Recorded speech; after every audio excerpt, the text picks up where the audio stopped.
Hey, it's good to have you here. Episode 15, Introvert or Extrovert? Which is best? There's this quiet moment that happens at every house party. Music humming in the background.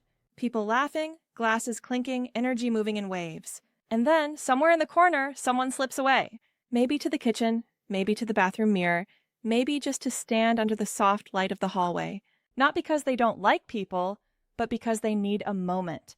I used to think that was strange. Like, if I wasn't fully on all the time, smiling, talking, filling the space, I was doing life wrong.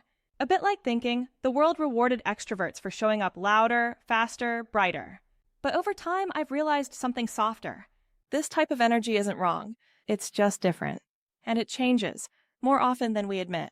The whole introvert versus extrovert thing sounds simple when we're young, like a BuzzFeed quiz or a personality label. But when you start working, creating, building a life, it gets blurry. You might crave deep, quiet mornings alone with your thoughts, and still love the charge of a group brainstorm. You might adore people, but feel your social battery drain faster than your phone. You might need solitude, not because you're shy, but because your creativity refuels in silence. So maybe we don't fit neatly into one word. Maybe we're somewhere in the middle or in between. Psychologists call this ambiverts. People who shift between introversion and extroversion, depending on energy, context, and purpose. And maybe that's what I am. I'm both, quiet and open. I need people, but I also need the pause after. When I started this Pivot Era podcast, I assumed I had to sound like a confident extrovert, the kind who always knows what to say. But the truth is, most of these recordings begin in silence. Me, sitting in my office, with a cup of peppermint tea, just thinking. And somehow, those quiet beginnings turn into something real. Words that reach you. Connection that happens without the noise. That's the magic, I think. Realizing that connection doesn't always mean constant interaction. Sometimes it's a shared feeling across headphones, or a soft voice reminding you that being quiet doesn't mean being invisible. Maybe you've wondered, am I too quiet for this career? Too talkative for this relationship? Too drained by people, or too lonely without them?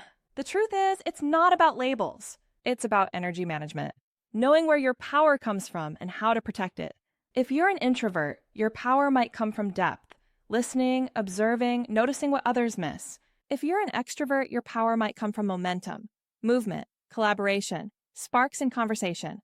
And if you're somewhere in between, your power might come from flexibility, the ability to move between worlds depending on what the moment asks of you.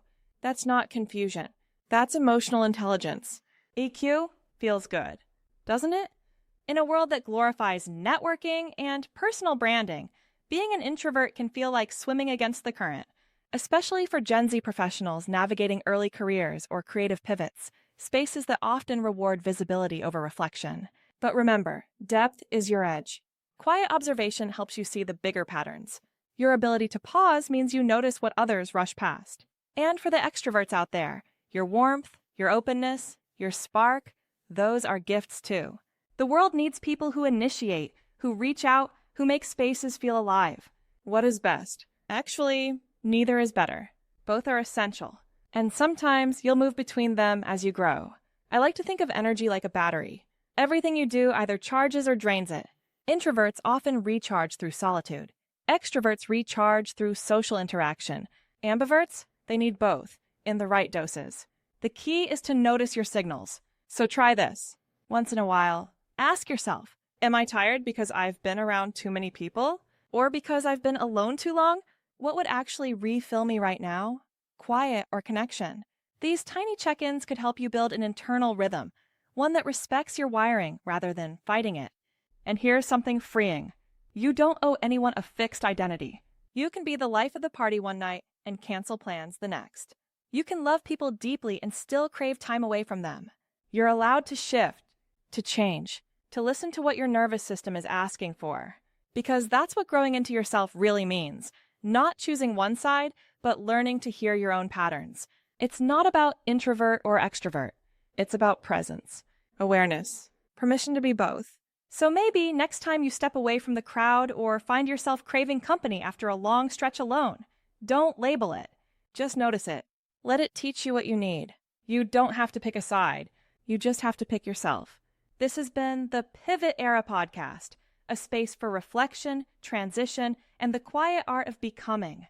If this resonated, please hit the follow button and share it with someone who's been questioning their place in this space too. And remember, you're not too quiet. You're not too much. You're just human, learning how to listen to your own energy. Enjoy that. They are your moments. This is an AI voice-powered podcast shared by humans who simply want to connect across generations and normalize the art of starting again. New episodes drop every Wednesday and Sunday. Share it with someone who's navigating their own pivot or who needs to hear that beginnings aren't failures. They're growth.